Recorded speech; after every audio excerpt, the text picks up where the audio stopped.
Welcome to the Real Estate Syndication Show. Whether you are a seasoned investor or building a new real estate business, this is the show for you. Whitney Sewell talks to top experts in the business. Our goal is to help you master real estate syndication. And now your host, Whitney Sewell. Gene Trowbridge and Jonathan Ney, founding partners of the top syndication firm, Trowbridge Law Group, LLP, have a legal team with over 50 years of combined experience in real estate syndication and the practice of real estate securities law. Over this time, Gene and his partners in several past firms and currently have helped clients raise close to $5 billion in offerings by empowering entrepreneurs to raise capital legally. To learn more about Trowbridge Law Group, LLP, visit their website at trowbridgelawgroup.com or follow them on Facebook, Instagram, or Twitter. This is your daily real estate syndication show. I'm your host, Whitney Sewell. Today, our guest is Leka Devatha. Thanks for being on the show, Leka. Thank you for having me, Whitney. Leka is a first-gen immigrant and moved to the States from India 13 years ago. She gave up a successful corporate job to start investing in real estate full-time in 2016. Her expertise lies in large-scale remodels, additions, multifamily value adds. She is on the board of a fintech company called Curtin Lending and hosts a monthly meetup called The Real Estate at Work. So, Leka, thank you again for your time just being on the show. Looking forward to hearing more about your story and also just leaving the corporate, the successful corporate job, right? And I know there's many listeners that are in those same shoes. I was there as well at one time, and it's a big step. It's a big decision and a big pivot, for most people. And so just look forward to hearing more about your background. Why don't you get us started and a little more about that and what you were doing and how real estate came about? Yeah. When I moved to the country, I had a pretty successful career in fashion merchandising back in India. And so it was a very natural step for me to do the same thing here. And fortunately for me, I moved to Seattle, and Nordstrom is headquartered at Seattle, and they have the most amazing corporate culture and just a great company. So I joined them. I was in retail merchandising and buying. And it was a job that anybody in the company would have killed to have. And I was so grateful to have that. But something inside me just didn't sit right. And I've been an entrepreneur before I knew what that meant. At the age of 18, I think I started my first small company. And so I've always wanted to, I saw the light in working for myself. And, I just had to do that. I had to go and explore and find something that I was going to be passionate about. And so that's how I moved to real estate investing. When I still had my corporate job, I studied about investing. I joined a program. I took a lot of courses. I started listening to podcasts. And so one day I just decided, you know what, I'm not going to give that my all if I continue to do a 9-to-5 job. That was really quite stressful. And so I just walked into my boss's office and I said, hey, today's, I'm basically giving you my notice, and I'm going to go out and I'm going to try and do this. I'm going to fail miserably, but that's okay. So that's pretty much how I made the switch. Started my company about 6 years ago, started fix and flip because, that was just like a quick way to learn the investing game.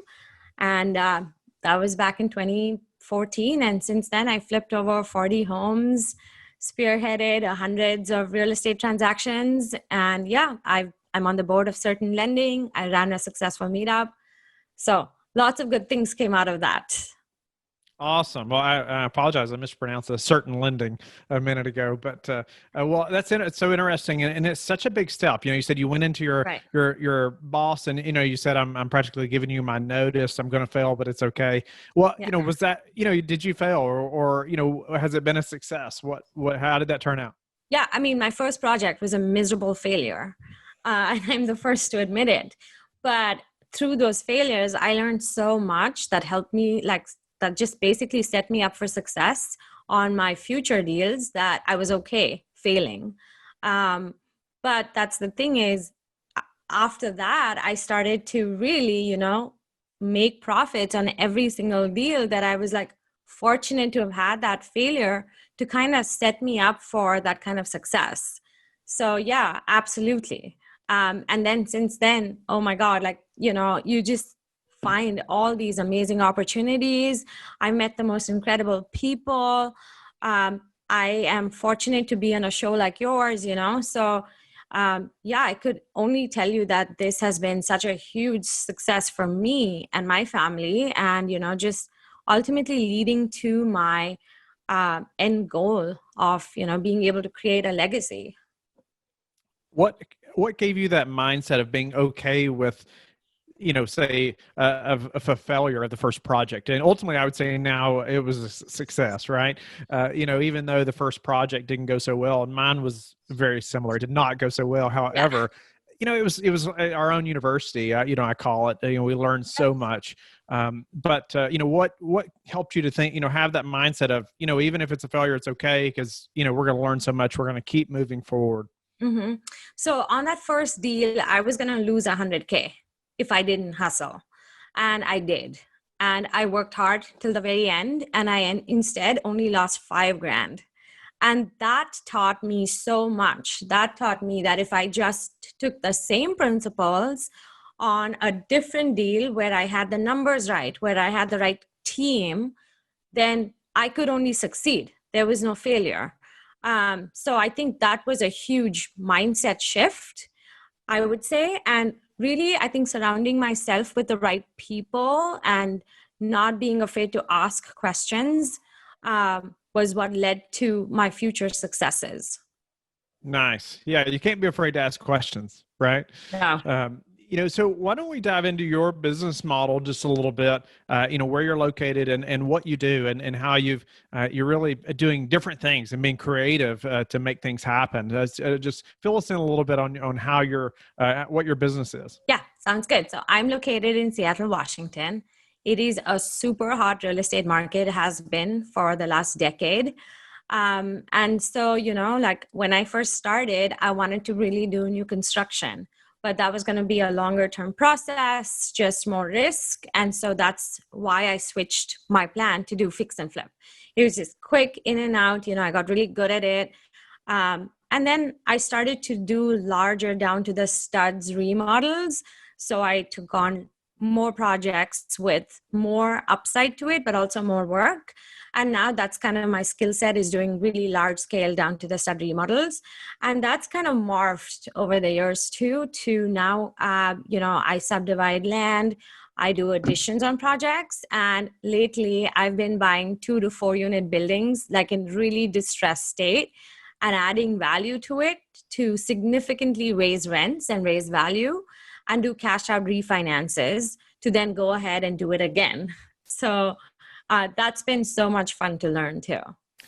Tell me a little bit about how you're scaling a business like that. Yeah. So, initially when I first started, everybody only has so much money or so much time. So what I learned to do very early in the process of this whole investing career was use OPM, or other people's money. And so I started to raise money from other people that were investing that maybe didn't have as successful as of an experience as I did. And so they thought that it was better to lend me their money and like watch me do my thing so that they could learn from me and like really partner with me. And for me, what that did was, the minute I started using other people's money, I just had to deliver. There was no question of failing.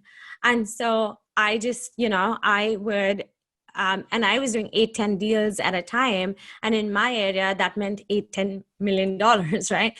So I got really good at asking for money because I had a proven track record to show that, hey, most of my projects were massive successes with huge returns. So I was able to offer like either a killer interest rate or a killer like JV deal where they would make 30% of the profit. And they were all for it because these were aspiring investors, experienced investors that just didn't want to work so actively, that they wanted to now start investing passively, but invest with an experienced and successful investor. And that's where I came into the picture. And that's really been the ultimate prize in having to scale my business, where before I could do like 2 or 3 deals, and now I can do 8 or 15 deals and more, because I have all these lenders already lined up to take on these amazing projects. And truly, that's just such a remarkable tool, because not only is it helping me scale, but it's also helping a passive investor make money in a more, I want to say, safe way. So yeah, that's been the biggest step towards scaling for me. Nice. So, tell me though a little bit about, just that relationship, especially early on with an investor, when, you're doing so many different types of business models, right? Or, I mean, it's all real estate, but, you're getting very creative with how you're, adding value to these properties. You've done a lot of different things. How do you explain that to somebody? Because it's not like, that investor looks at us and says, okay, you'll have a track record of large multifamily, I can't say that, okay, well now all of a sudden I'm going to go over here and buy some kind of random asset, that we've never done before, then, and talk to investors about that. How have you, really built that trust amongst, lots of different types of deals? Yeah, a couple different ways. The first thing that I would say is I over communicate. Like I am just, I'm bringing them in on many different conversations. I'm showing them, I'm walking them through my different projects. I'm showing them my different deals. I'm showing them a track record of how I've been able to succeed and what I did to succeed. Pricing strategies when it comes to exit strategies. And then also here's the other thing.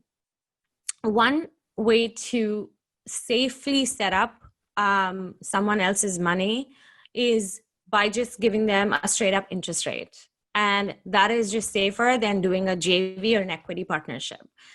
So when it's a new kind of asset that I don't know myself, that I'm taking on for the first time, like I'm doing an addition or I'm doing a land subdivision, the way that I would set it up is I just give you a straight up interest rate. And that way they're feeling safe, right? Because they get their money every month. And then when I'm done, I either do a cash out refinance or I sell the asset. And so then they get their principal back.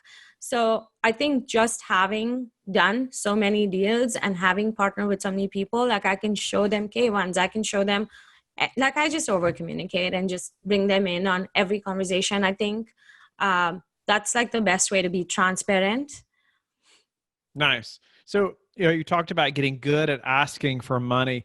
Can you give the listener just a few tips on that conversation? That's difficult, especially initially when you don't have a track record, right? But maybe you can give some tips on just how the flow of that conversation or anything that you've learned. Yeah. I mean, I would say, it's not a bad thing to ask for money when you're making someone a massive return. When you're giving out like a 9 to 10% interest rate on a 6-year loan term, a 6-month loan term, that's huge for someone that's just, having that money sit in a bank account. So first, I think it's like showing value. How can you bring value? What are you doing in your day-to-day business to be able to create these massive returns, right? Never being afraid to go out and seek the highest and best use for any property. And I think just, really being upfront with them and saying, hey, like this is either a new asset class for me, or I've done this 10 times before. And here's why I can prove to you that this is a safe bet. I think just, again, going back to communicating with them, going back to being able to be transparent and showing them your numbers and financials, that's like a big deal. We also take project photos of like my projects every week to share with our investors. I think just seeing, like sometimes you get stuck in the permitting process. And the cities over here, the permitting departments in my city especially, are extremely inundated. And just that one permit can take about 8 months to come through. So, just being open with them and saying, hey, here's the situation. I'm doing everything in my power to make sure that this is going to work and work out fast. But this is just the reality. So I think as long as you can be honest and upfront, then that's what's going to get you in other people's confidence. How have you learned to structure these deals? So many different types of deals, and whether you're providing an interest rate or whether you're JVing with someone, how did you learn to do that? I think, when I first started, there was a lot of people that were raising money from me, and I learned to see how they did it and how they did it successfully. And then I always have my attorney review any docs. The few times that I've been in trouble for, a contract that was written up was when I didn't get it reviewed by an attorney. So, that's just the big deal for me. I always have an attorney draw up a JV document, especially if you're doing an equity structure, like that's so muddy. Everything needs to be black and white. I think that's the best way to do it. Can you tell us about a recent deal where you've been creative or had a creative exit? Yeah. So I've had a couple deals. So one is where I took a single family fix and flip that the house is on a super large lot. I was able to subdivide the lot into 3 parcels. And now I have 2 empty lots and a single family house. And that just became a $2 million project. So that was one way. The most recent one that I did was I took a 3,400 square foot house that already had 2 kitchens and 6 bedrooms. And then I added on to it an addition, a 1,200 square foot addition, creating 10 bedrooms and 6 bathrooms. And now I'm I have multiple exit strategies on this house. I'm going to either rent it to an adult family home provider for a 5-10 year lease term, or I'm going to rent it by room to increase the rent rates significantly. So I'm just, my area in Seattle, anyone can tell you this, it's hot. To find any kind of investment deal is a struggle. So when you get something, I just think making the most of it is the most important. So I try and find the best exit strategy in any of these deals. And that's I think one of my biggest, I would say successes is finding these little nuggets and then doing something with them that nobody else was thinking of doing. I think it's a great skill set to have, and not everybody can do that. Yeah. For sure. So, what's some maybe things recently in your business as you've grown, as you've been doing this for a few years, some things you've experienced that's caused you to grow, or to whether it's been personally or in your business, some difficulties maybe you've had that's pushed you to the next level? Yeah. I mean, so this business has so many ups and downs, right? No day is a slam dunk because just around the corner, there's a little fire waiting to explode. And so I think what I've learned is just growing my network has been a huge deal for me. Just going out into my network and saying, hey, I have this problem. What is the best way to fix it? Who can you introduce me to in your network that can help me solve this issue? And I think just having that network, not being afraid to call 15 people to get one answer, that's been a huge deal for me. I think that can really, you can relate that to any kind of business, whether you're syndicating on a large multifamily or you're doing a small like rental, single family rental. I think if you know who to call or find ways to call the right person, then your problems are suddenly not such a big deal. I think just staying in tune with what's happening in our society, that's been huge. Really, we've all seen what's happened this year, and being able to quickly adapt to be able to move forward, that's a big deal. So just be open to, I think, opportunity and change and be nimble. That's a big deal for me. You have to be ready to change, right? Have to. And it's not easy, right? And it's not easy to change, especially if you get set in your ways, right? But I was reading a book just this past weekend, and he talked about if you're not ready to change, you're not ready to grow. Oh my God, that's so true, right? And this year especially, like we should all, learn from it. Never know what can happen to the world. It's so out of your hands. It's not in your control. And so if you can be like quick to adapt, then you're going to be more successful than 98% of the people around you. How are you prepared, like for a potential downturn, or even a downturn like we've experienced now, or what prepared you for that? I think for me, like I have a very good pulse on the market, and the minute I got wind of this, and really it even started back in February before anyone even thought about it. I was like, okay, I'm going to change my strategy from going from like short-term deals to long-term deals. And so I just started to buy larger deals where there was a huge profit spread, but also there was just a lot to do with it. It would either mean adding square footage, or it would mean like stripping the building down to the studs and then remodeling it in a year, but renting it out for a year so that I'm not losing on my rental income.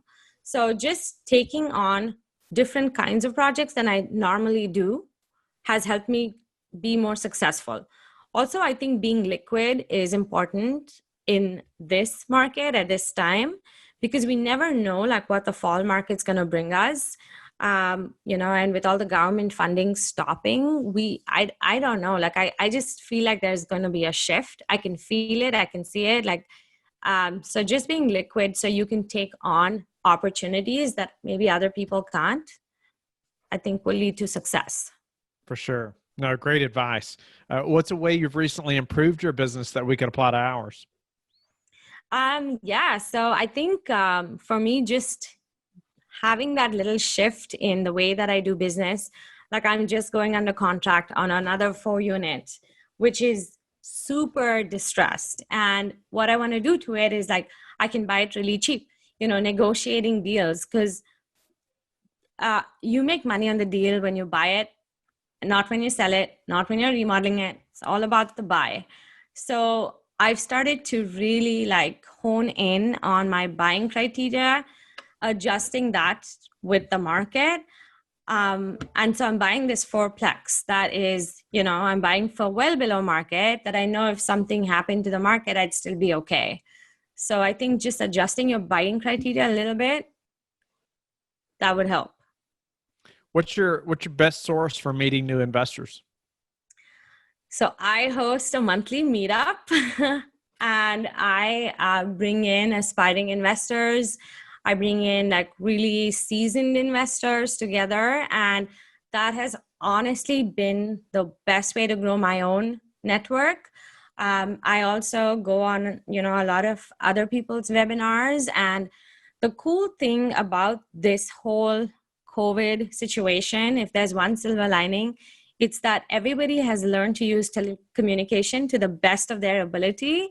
So I would not have the time before to watch a podcast or to really sit down and have like a meaningful conversation with people, because I was always on the road going from one project to another.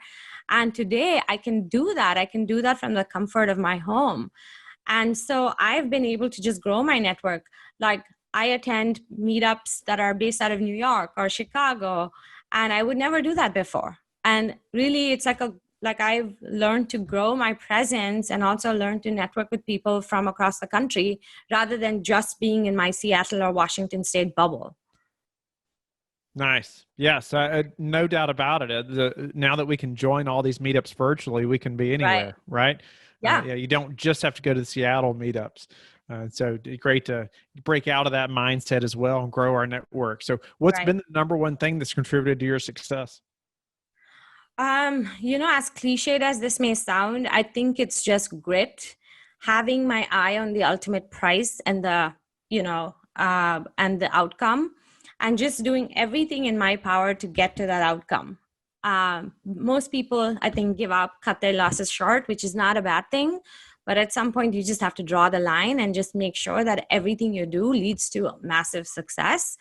And it's okay to have failures as long as you can learn from them and grow. Like I said, my first deal was such a failure.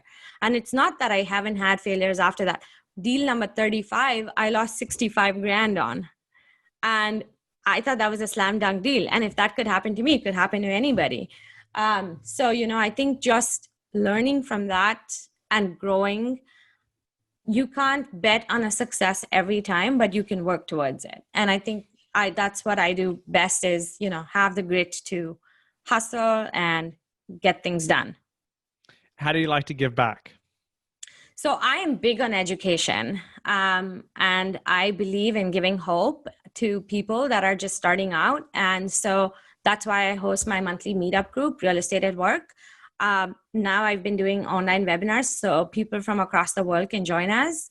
And really, I have some amazing, successful speakers that come on the show, and they make the whole process seem so simple that an aspiring investor can hopefully take that and run with it, because it only takes one match to light a fire. And I just believe in providing that platform where people can network and really grow their own business. That's awesome. Like, I'm grateful for your time. It's been great to meet you and to have you on the show. It's just neat to hear, someone that can be very creative with exit strategies and think outside the box. I think that makes a lot of successful entrepreneurs when they can do that. So just grateful for your time. Tell the listeners how they can get in touch with you and learn more about you. Yes. So I'm on LinkedIn. You can find me just by my first and last name, Leka Devatha. I'm also on Instagram, same, Leka Devatha. Find me, connect with me, and hopefully we can all work in this together and grow. Thank you for listening to the Real Estate Syndication Show, brought to you by LifeBridge Capital. LifeBridge Capital works with investors nationwide to invest in real estate, while also donating 50% of its profits to assist parents who are committing to adoption. LifeBridge Capital, making a difference, one investor and one child at a time. Connect online at www.lifebridgecapital.com for free material and videos to further your success.